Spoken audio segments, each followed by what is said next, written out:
এই দেশের সমস্ত কাজ চলবে। আমরা এখন মহামান্য রাষ্ট্রপতির কাছে যাব যে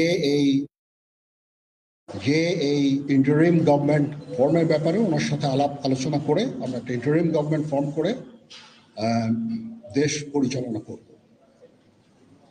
আমি আপনাদের কথা দিচ্ছি, সমস্ত হত্যা, সমস্ত অন্যায়ের বিচার আমরা করব।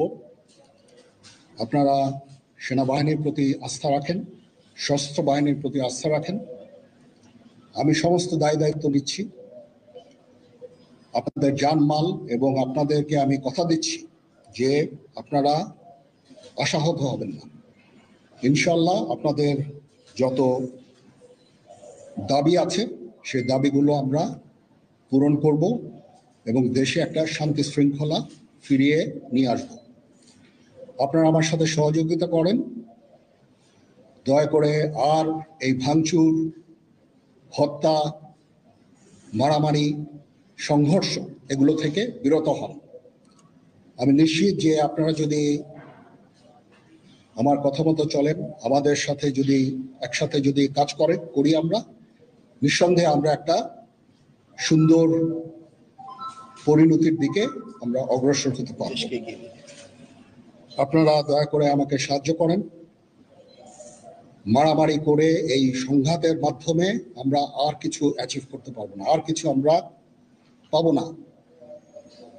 সুতরাং দয়া করে আপনারা সমস্ত ধ্বংসযজ্ঞ, সমস্ত অরাজকতা, সমস্ত সংঘর্ষ থেকে বিরত হন এবং ইনশাআল্লাহ আমরা সবাই মিলে একটা সুন্দর ভবিষ্যতের দিকে আমরা অগ্রসর হব। প্রতিটা হত্যার বিচার করা হবে, প্রতিটা অন্যায়ের বিচার হবে। আমরা আজকে সুন্দরভাবে কথা বলেছি, সমস্ত দলের প্রধান দলের নেতারা এখানে উপস্থিত ছিলেন। আমি ওনাদের ইনভাইট করেছিলাম এখানে। ওনারা ভেরি নাইস অফ দেম যে ওনারা এসেছেন, অ্যান্ড আমরা একটা সুন্দর আলোচনা করেছি এবং এই আলোচনাটা ফলপ্রসূ হবে বলে আমি মনে করছি এবং আমরা একটা সুন্দর একটা ইন্টারিম গভর্নমেন্ট ফর্ম করে আমরা দেশ পরিচালনা করব। মাননীয় প্রধানমন্ত্রী পদত্যাগ করেছেন এবং এখন একটা ইন্টারিম গভর্নমেন্ট ফর্ম করে আমরা আমাদের কার্যক্রম পরিচালনা করব। আপনারা একটু ধৈর্য ধরেন, আমাদের কিছু সময় দেন। ইনশাআল্লাহ আমরা সবাই মিলে সমস্ত সমস্যার সমাধান করতে সক্ষম হব। আপনারা আর এই সংঘাতের পথে যাবেন না এবং শান্তি শৃঙ্খলার পথে ফেরত চলে আসেন। আমাদের দেশের অনেক ক্ষতি হচ্ছে, অর্থ সম্পদের ক্ষতি হচ্ছে, জানের, লোকজন মারা যাচ্ছে। তো এগুলো থেকে আপনারা বিরত হন এবং আমাদের সাহায্য করেন। আমি সমস্ত দায়িত্ব নিচ্ছি, আপনারা আমাকে সাহায্য করেন। সবাইকে ধন্যবাদ। আল্লাহ হাফিজ।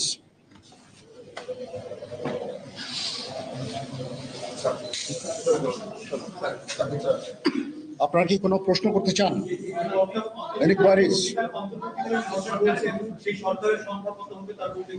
এখনো এটা না, এটা খুব আর্লি স্টেজ। আমরা যাব মহামান্য রাষ্ট্রপতির সাথে যে আলাপ আলোচনার মাধ্যমে এটা আমরা করব। আজকে এখানে জামাতের আমির ছিলেন, আমাদের বিএনপির শীর্ষস্থানীয় নেতৃবৃন্দ এখানে ছিলেন, জাতীয় পার্টির নেতৃস্থানীয় নেতৃবৃন্দ এখানে ছিলেন এবং সুশীল সমাজ, এবং এখানে ডক্টর আসিফ নজরুল উনি নিজেও ছিলেন এখানে এবং উনি আমার সামনেই উনি সমস্ত ছাত্রদেরকে একটা সুন্দর বার্তাও দিয়েছেন এবং আমি আশা করি যে ছাত্ররা সেই বার্তা শুনে ওনাকে সবাই শ্রদ্ধা করে, ছাত্ররা শ্রদ্ধা করে, ওনার এই বার্তা শুনে তারা এই পরিস্থিতি নিয়ন্ত্রণে নিয়ে চলে আসবে এবং আমরা একটা সুন্দর একটা পরিস্থিতির দিকে আমরা এগিয়ে যাব ইনশাআল্লাহ। এখানে আওয়ামী লীগের কেউ ছিল না, আওয়ামী লীগের কেউ ছিল না। হ্যাঁ, আজকেই, বিকজ আমাদের এই সময় নাই, এটা একটা বিশেষ একটা পরিস্থিতি। আমরা আজকেই যে এই পরিস্থিতি এটা একটা আমরা একটা নিয়ন্ত্রণ নিয়ে আসবো। সেনাবাহিনী শান্তি শৃঙ্খলা বজায় রাখার কাজ চালিয়ে যাবে এবং আপনাদের সবার দায়িত্ব, ছাত্রদের দায়িত্ব, রাজনৈতিক নেতৃবৃন্দ এবং রাজনৈতিক কর্মীদের দায়িত্ব হচ্ছে সেনাবাহিনীকে সাহায্য করা, এবং আপনারা মিডিয়ার মাধ্যমে আমাদেরকে এই যে একটু আমাদের সাহায্য করেন, সুতরাং আমরা তাহলে এই পরিস্থিতি নিয়ন্ত্রণ সহজেই নিয়ে আসতে পারব। না, যদি জিনিসটা শান্ত হয়ে যায় তাহলে আর কারফিউর কোনো প্রয়োজন নাই, কোনো জরুরি অবস্থার প্রয়োজন নাই, কোনো কারফিউর প্রয়োজন নাই, কোনো গোলাগুলির প্রয়োজন নাই। আমি আদেশ দিয়ে দিয়েছি সেনাবাহিনী কোনো গোলাগুলি করবে না, পুলিশ কোনো গোলাগুলি করবে না। আমি আশা করছি যে আমার এই বক্তব্যের পরে পরিস্থিতি উন্নতি হবে, আমরা একটা সুন্দর পরিবেশের দিকে যাচ্ছি।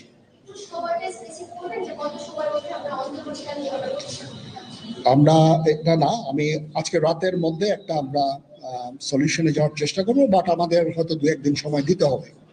এটা আমরা এখনো এটা টু আর্লি, আমরা যাচ্ছি যে আমরা কথা বলবো মহামান্য রাষ্ট্রপতির সাথে, আমরা একটা সুন্দর সলিউশনে আমরা পৌঁছাবো।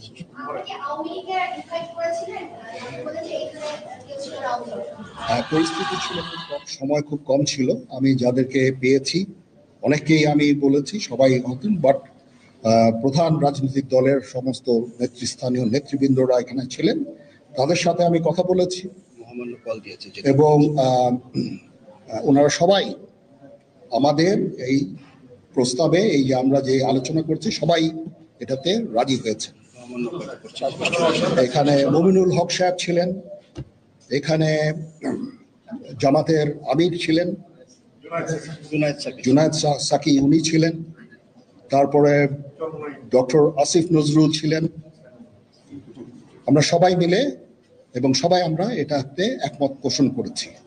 এখন ছাত্রদের কাজ হচ্ছে যে শান্ত হওয়া এবং আমাদেরকে সাহায্য করা। আমি তো বলছি এতক্ষণ আমার এই বক্তব্যের ছাত্রদের প্রতিনিধি বলতে আমি এখন ওনাদের কাউকে পাইনি। আমি ডক্টর আসিফ নজরুলকে রিকোয়েস্ট করেছি, যেহেতু ওনাকে ছাত্ররা শ্রদ্ধা করেন এবং উনিও একটা সুন্দর একটা ভিডিও মেসেজ উনি দিয়েছেন ছাত্রদের জন্য। আমি আশা করব যে এই ভিডিও মেসেজটাও কাজে ইয়াদ হবে, কাজ দিবে। এইভাবে আমরা কাজ করে দেব।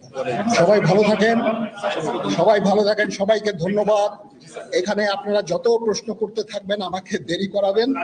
It is too early, it's too early. আমরা কাজ করছি, আমাদের একটু কাজ করতে দেন, একটু সময় দেন। আমরা একটা সলিউশনের মধ্যে আমরা যত ইনশাআল্লাহ। হ্যাঁ, আপনারা সবাই যারা আন্দোলনরত, যারা ছাত্ররা আছেন, আন্দোলনরত যত লোকজন আছেন, দয়া করে ঘরে ফিরে যান।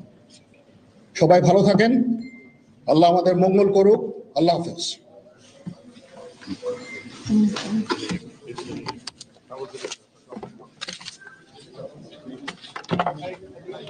প্রশ্ন করতে থাকবেন, আমাকে দেরি করাবেন।